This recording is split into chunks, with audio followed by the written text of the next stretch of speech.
পরীক্ষায় ভালো ফলাফলের জন্য 100% পরীক্ষিত কিছু আমল দিব ইনশাআল্লাহ তাআলা। পরীক্ষায় ভালো ফলাফল আসবেই আসবে। অনেক বড় বড় ইসলামিক স্কলাররা তারা কোরআন এবং হাদিস লব্ধ জ্ঞান থেকে গবেষণা করে 3টি বিষয়কে বাছাই করেছেন। কয়টা বিষয়? 3টি জিনিস যদি কোনো শিক্ষার্থী পালন করে, পরীক্ষার আগের রাতেও যদি করে, পরীক্ষার হলে গিয়েও যদি করে, ইনশাআল্লাহ তাআলা তার ভালো ফলাফল আসবে। দেখো, প্রত্যেকটা স্টুডেন্টের স্বপ্ন সে খুব ভালো রেজাল্ট করবে, ঠিক কিনা? আছে না? এই যে যুবক বন্ধুরা, স্বপ্ন আছে না? আছে। বর্তমান কিন্তু আমাদের পরীক্ষা চলছে, আলহামদুলিল্লাহ। আমাদের কারো সন্তান, কারো ভাই বোন, আমাদের পরীক্ষা চলতেছে। বাচ্চাদেরকে আজকে গিয়েই এই ট্রিটমেন্টটা দিবেন। চাচা, আজকে গিয়েই আপনার সন্তানকে বলবেন যে তোমাকে এই 3টি বিষয় দিলাম, অথবা আমার ভিডিওটা তাকে দেখাবেন, পারলে একটু শেয়ার করে দিবেন। কারণ এই ভিডিও শেয়ারের মাধ্যমে যদি কোনো শিক্ষার্থী বন্ধু তারা যদি এই আমলটা করতে পারে, তাদের পরীক্ষা যখন ভালো ফলাফল হবে, ওই একটা ছোট্ট শেয়ারের কারণে আপনার আমল নামায় কিন্তু আল্লাহ পাক সওয়াব লিখতেই থাকবে। সুবহানাল্লাহ। কয়টা বিষয় বললাম? 3টা বিষয়। যুবকরা, কয়টা? 3টা বিষয়। 1 নম্বর হচ্ছে, যেদিন পরীক্ষা তার আগের দিন রাতে মেধাটাকে কি ঠান্ডা মাথায় রেখে পড়াশোনা করতে হবে। খুব একটা উচ্ছৃঙ্খল, হ্যাঁ এটা পড়া হয় নাই, ওটা পড়া হয় নাই, আফসোস করা যাবে না। কি করা যাবে না? আফসোস করা যাবে না। ঠান্ডা মাথায় বই নিয়ে পড়তে হবে সাজেশন অনুযায়ী, ঠিক আছে? তবে তাড়াহুড়া করা যাবে না, গভীর রাত পর্যন্ত জাগা যাবে না।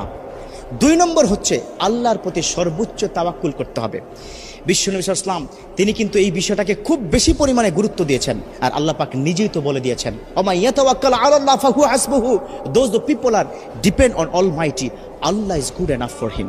অতএব আল্লাহর প্রতি তাওয়াক্কুল রাখতে হবে। ও আল্লাহ, পরীক্ষার হলে কালকে যাব, আল্লাহ তুমি পরীক্ষায় প্রশ্নগুলো কমন করে দিও, প্রশ্নগুলো কমন করে দিও। এটা 2 নম্বর, আল্লাহর প্রতি তাওয়াক্কুল রাখতে হবে।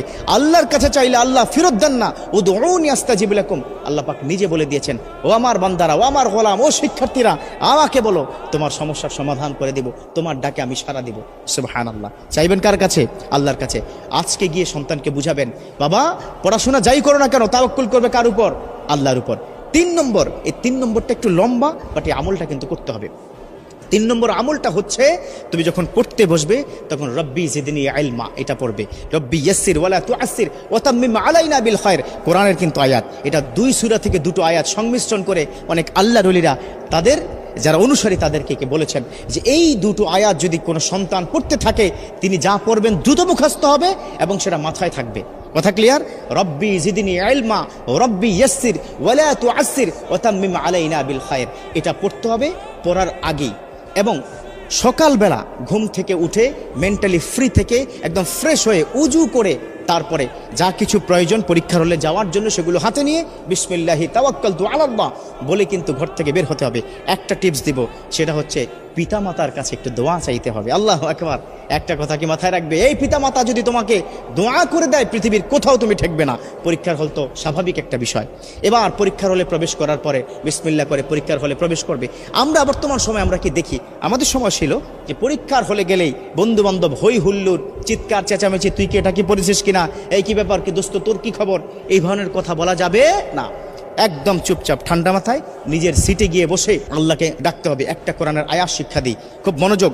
হাসবুনাল্লাহু ওয়া নি'মাল ওয়াকিল নি'মাল মাওলা ওয়া নি'মান নাসির, এই কোরআনের আয়াতটা পড়তে হবে। হাসবুনাল্লাহু নি'মাল ওয়াকিল নি'মাল মাওলা ওয়া নি'মান নাসির। এবার প্রশ্ন হাতে কি পেয়ে গেছো?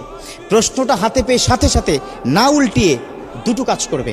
একটা হচ্ছে উপর করে প্রশ্নটা রেখে সুবহানাল্লাহি ওয়া বিহামদিহি সুবহানাল্লাহিল আযীম, এই তাসবিহ পড়ার পর ওই যে আমি শিক্ষা দিলাম না, সেটা কি রব্বি জিদনি ইলমা রব্বি ইয়াসসির ওয়ালা তুআসসির ওয়া তাম্মিম আলাইনা বিল খায়র, এই কোরআনের 2টো আয়াত পড়ে বিসমিল্লাহ করে যখন প্রশ্নটা দেখবে, যদি কোনো কারণে কমন নাও পড়ে, no tension, don't worry, don't be frustrated, হতাশ হওয়া যাবে না। কারণ যা পড়েছে কমন সেগুলো তো লিখবেই, যা পড়ে নাই ওই লিখতে লিখতে দেখবে আল্লাহ পাক জেহেনের মধ্যে ঢুকিয়ে দিবে। সুবহানাল্লাহ। মোটা দাগে 3টি কাজ। কয়টি কাজ দিলাম? 3টি কাজ দিলাম। যদি কোনো শিক্ষার্থী সঠিকভাবে এই 3টি আমল বা এই কাজগুলো সে প্র্যাকটিস করতে পারে, ইনশাআল্লাহ তাআলা পরীক্ষায় ভালো ফলাফল আসবেই আসবে। আল্লাহ পাক আমাদের শিক্ষার্থীদের এই বর্তমান চলমান পরীক্ষায় ভালো ফলাফল করে কেরিয়ার সুন্দর করে আল্লাহ সন্তুষ্টি অর্জন করার তৌফিক দান করুক। আমিন।